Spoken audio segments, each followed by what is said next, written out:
on, Jeff, to do some honouring. If you guys have to go, go. Yeah, so Les Murray was, for those who don't know him, Les Murray was a giant of Australian sports journalism and a tremendous advocate for the world game and deserves oodles of respect. And we can speak about him some other evening.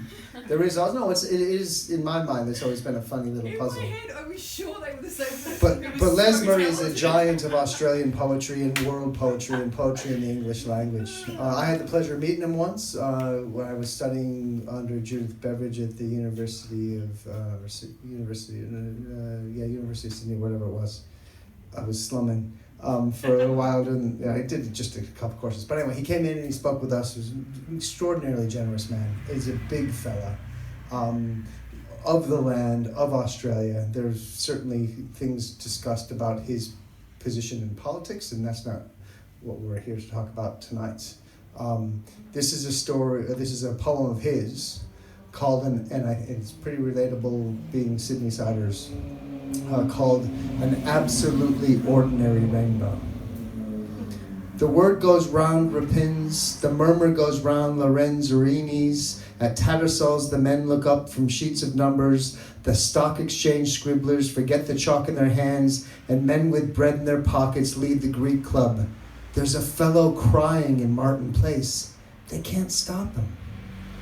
The traffic in George Street is banked up for half a mile and drained of motion. The crowds are edgy with talk, and more crowds are come hurrying.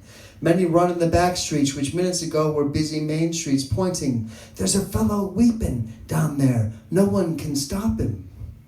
The man we surround, the man no one approaches, simply weeps and does not cover it, weeps, not like a child, not like the wind, like a man, and does not declaim it, nor beat his breast, nor even sob very loudly. Yet the dignity of his weeping holds us back from his space. The hollow he makes about him in the midday light, in his pentagram of sorrow, and uniforms back in the crowd who tried to seize him, stare out at him, and feel with amazement their minds longing for tears as children for a rainbow.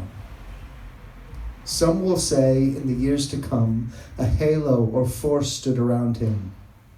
There is no such thing. Some will say they were shocked and would have stopped him, but they will not have been there.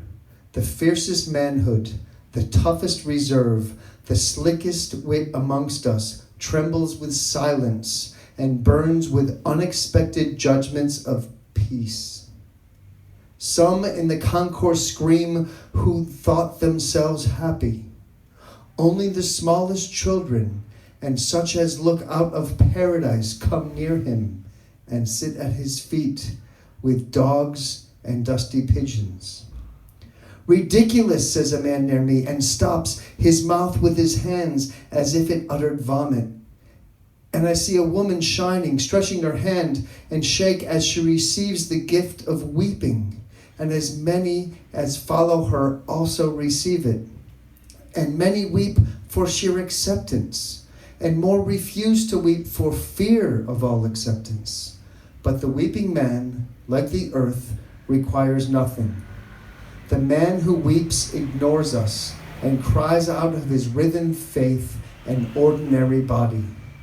Not words, but grief. Not messages, but sorrow. Hard as the earth, sheer, present as the sea. And when he stops, he simply walks between us, mopping his face with the dignity of one man who has wept and now has finished weeping. Evading believers, he hurries off down Pitt Street. Nice.